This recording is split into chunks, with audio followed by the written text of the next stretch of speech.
Hello everyone, Excel টিউটোরিয়ালে সবাইকে স্বাগতম। এক্সেলের উপর দুটি বেসিক ক্লাস আমি অলরেডি চ্যানেলে আপলোড করে রেখেছি। আপনি যে কোর্সটি করেন, office application course, office management course অথবা গ্রাফিক্স কোর্স, যে কোর্সটি করেন না কেন, প্রতিটি কোর্সে যে প্রোগ্রাম বা সফটওয়্যারগুলো আপনাকে শেখানো হবে, অবশ্যই আপনি প্রথম সেই সফটওয়্যারগুলোর বেসিক বিষয়গুলো জানার চেষ্টা করবেন। এতে পরবর্তীতে সেই কোর্সের অন্যান্য যে ডিফিকাল্ট ক্লাসগুলো রয়েছে সেগুলো বুঝতে আপনার জন্য খুব ইজি হবে। তো প্রতিটা সফটওয়্যারের প্রথম যে ইন্টারফেস রয়েছে, সেই ইন্টারফেসকে যদি আপনি ভালোভাবে আয়ত্ত করতে পারেন, ভালোভাবে বুঝতে পারেন, তাহলে পরবর্তীতে সেই প্রোগ্রামগুলির বা সফটওয়্যারগুলির যে ক্লাসগুলো রয়েছে, যে ট্যাবের ক্লাস রয়েছে, সেগুলো আপনি ভালোভাবে আয়ত্ত করতে পারবেন। তো আমি এক্সেল টিউটোরিয়ালের উপরে সম্পূর্ণ একটি কোর্স শুরু করেছি। তো সেই হিসেবে আমি প্রথমে এক্সেলের বেসিক দিয়ে শুরু করেছি। যারা আপনারা এক্সেল শিখবেন, অবশ্যই এক্সেলের বেসিক থেকে শুরু করবেন। এবং আমি এই চ্যানেলের মাধ্যমে অফিস ম্যানেজমেন্ট কোর্সটি সম্পূর্ণ কমপ্লিট করব কোচিংয়ের মতো করে, যেহেতু আমি একটি কোচিংয়ে অলরেডি 6 থেকে 7 বছর ট্রেনার হিসেবে ছিলাম। তো আমার এই পুরো বিষয়টা মাথার মধ্যে রয়েছে। এছাড়া পাশাপাশি একটি গভর্নমেন্ট অফিসে জব করেছি।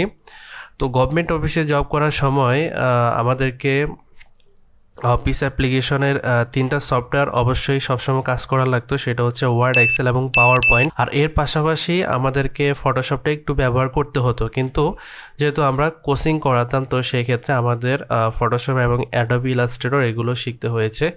তো যাই হোক, আমরা যেহেতু এক্সেল নিয়ে টিউটোরিয়াল শুরু করেছি, আমরা এক্সেলের উপর প্রথমে ফোকাস করব। এর পরবর্তীতে আমরা ওয়ার্ড এবং পাওয়ার পয়েন্টের উপরে ভিডিও আপলোড দিব। তো আমি আপনাদেরকে একটু ডেমো দেখাবো। এখানে আমি 2টা শিট অলরেডি ওপেন করে রেখেছি। এখানে একটি শিট দেখতে পাচ্ছেন, এখানে একটা হেডলাইন দেওয়া রয়েছে একটি প্রতিষ্ঠানের, এবং এখানে 3টি শিট রয়েছে আলাদা আলাদা বিষয়, যেমন প্রশাসনিক, ব্যবসায়িক, মূলধন খাত। তো 3টার মধ্যে যে টেবিল বা ফরম্যাটটি তৈরি করা হয়েছে, 3টা ফরম্যাটই সেম, বাট এই ফরম্যাটটি যেভাবে তৈরি করা হয়েছে, আপনি যদি বিগিনার লেভেলের হয়ে থাকেন, তাহলে আপনার জন্য এটা তৈরি করা অবশ্যই কঠিন হবে। এখানে একটা ফরম্যাট তৈরি করতে হলে আপনাকে এটার বেসিক থেকে শুরু করে অ্যাডভান্স পর্যন্ত যেতে হবে, অথবা আপনি যখন কোনো একটা কোচিংয়ে অ্যাডমিশন নেবেন, সেখানে আপনাকে ওয়ার্ড শেষ করার পর এক্সেলে আসবে। তো ওয়ার্ডও সেম ফাইল থেকে ভিউ পর্যন্ত ট্যাব রয়েছে, একইভাবে এক্সেলের মধ্যেও ফাইল থেকে ভিউ পর্যন্ত ট্যাব রয়েছে। তো প্রথমত আপনাকে এই সবগুলো শেষ করতে হবে। এই যে ফাইল থেকে ভিউ পর্যন্ত আস্তে আস্তে আপনি এই সমস্ত কার্যক্রমগুলো শিখে যাবেন। এমন না যে বেসিক শিখে আপনি এই টেবিলগুলো তৈরি করে নেবেন। আবার আমি এমনও ক্লাস দিব না যে আমি বেসিক করালাম, এগুলো কিছুই ধরলাম না, মাঝখান থেকে আমি শুরু করলাম। আমি এমনটা করাবো না।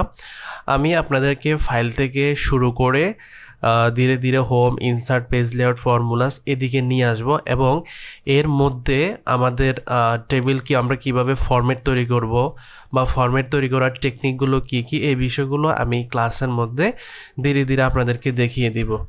তো এটি ছিল একটা শিটের নমুনা।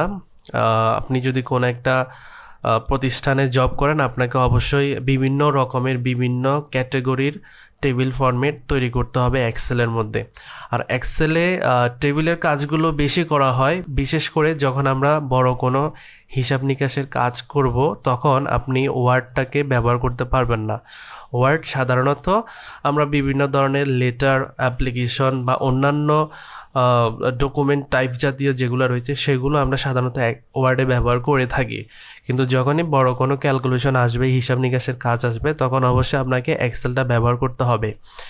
এছাড়া আরেকটি শিট আমি ওপেন করে রেখেছি। এখানে ট্রায়াল ব্যালেন্সের উপরে এই কাজটি করা হতো। তো এখানে আপনারা দেখতে পাচ্ছেন এটা কিভাবে আমি তৈরি করেছি বা তৈরি করা হয়েছে। তবে এখানে ঘাবড়ানোর কোনো বিষয় নেই। আপনি যে প্রতিষ্ঠানেই নতুন জব নেবেন, সেখানে আগে থেকে এই কাজগুলো হয়ে আসছে, আপনাকে জাস্ট একটু বোঝার চেষ্টা করতে হবে। এখানে আমি একটা সিম্পল জিনিস দেখাই। আমি যদি এখানে একটা সংখ্যা পরিবর্তন করি, এখানে এটা বেশি বড়, আমি এখানে সংখ্যা পরিবর্তন করলে এটা এখানেও পরিবর্তন হবে, এখানেও পরিবর্তন হবে। আমি এখানে 5,000-এর জায়গায় 7,000 লিখলাম।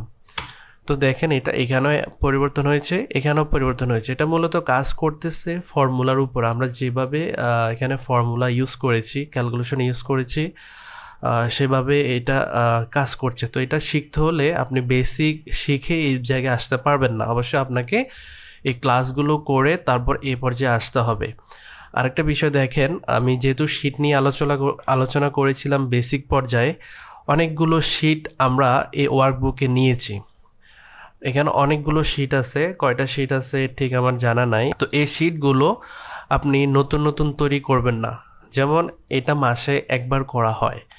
যেমন এখানে জানুয়ারি 22 ডেবিট শিট, জানুয়ারি 22 ক্রেডিট শিট। তো এর পরে বা আগে, এরপরে ফেব্রুয়ারি, এরপরে মার্চ, এরপরে এপ্রিল, এভাবে যেতে থাকবে। যেমন এদিক থেকে জানুয়ারি শেষ হয়ে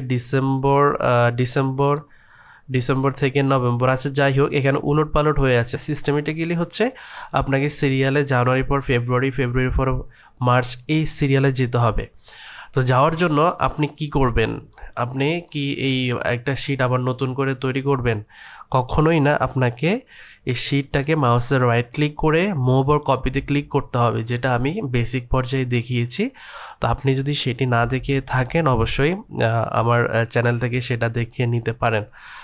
তো এছাড়া আমি যদি ওয়ার্ডে একটা বিষয় দেখাই, এটা হচ্ছে যে প্রতিষ্ঠানে কাজ করেছি সেই প্রতিষ্ঠানের একটা প্যাড দেখতে পাচ্ছেন। এগুলো কিভাবে তৈরি করেছি, এখানে একটা ট্রিক্স ব্যবহার করা হয়েছে। টেবিল দিয়ে আমরা তৈরি করেছি যাতে এই পাশের লাইনের যে অ্যালাইনমেন্ট রয়েছে এগুলো যেন ভেঙে না যায়, সেজন্য আমরা টেবিল ব্যবহার করে এটিকে এখানে সাজিয়েছি।